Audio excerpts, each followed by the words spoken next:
Friends, paratha म्हटलं ना की लहान असो किंवा मोठे असो, प्रत्येकाच्याच तोंडाला पाणी सुटतं बरं का. आणि त्यातनं काही मुलं किंवा काही जण आहेत ना, पालक खात नाहीत. नक्कीच आहे ना, ही आयडिया किंवा हा पराठा करून आहे ना, तुम्ही त्यांना पालकसुद्धा खाऊ घालू शकता. आता आपण इथे करत आहोत अगदी साध्या सोप्या पद्धतीचा पालक पनीर पराठा.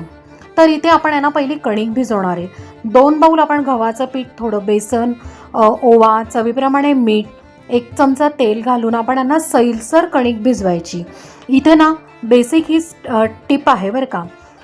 जर तुम्ही यांना कणिक घट्ट भिजवली तर पराठा लाटताना फुटतो किंवा फाटतो आणि नीट लाटला जात नाही.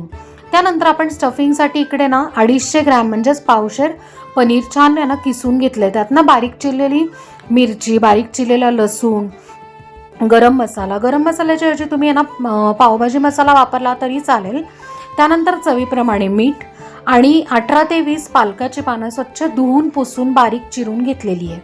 बरं, आता उरलेली त्याला ना पालकाच्या पानांना देठा असतात बरं का.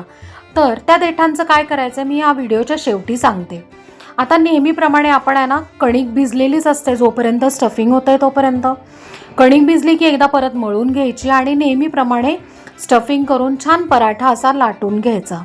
हा पराठा तुम्ही अगदी तेल, तूप किंवा बटर काही यूज करून आहे ना भाजू शकता.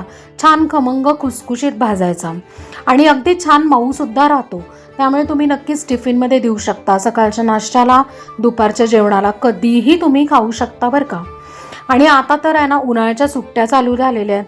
अगदी ट्रिपला जाताना सुद्धा मुलांना देऊ शकता बरं का.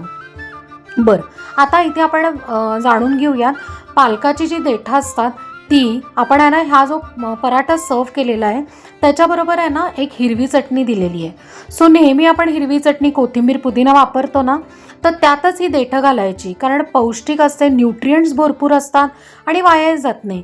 तर चटणी लोणच्यावर पराठा सर्व करा. थँक्यू.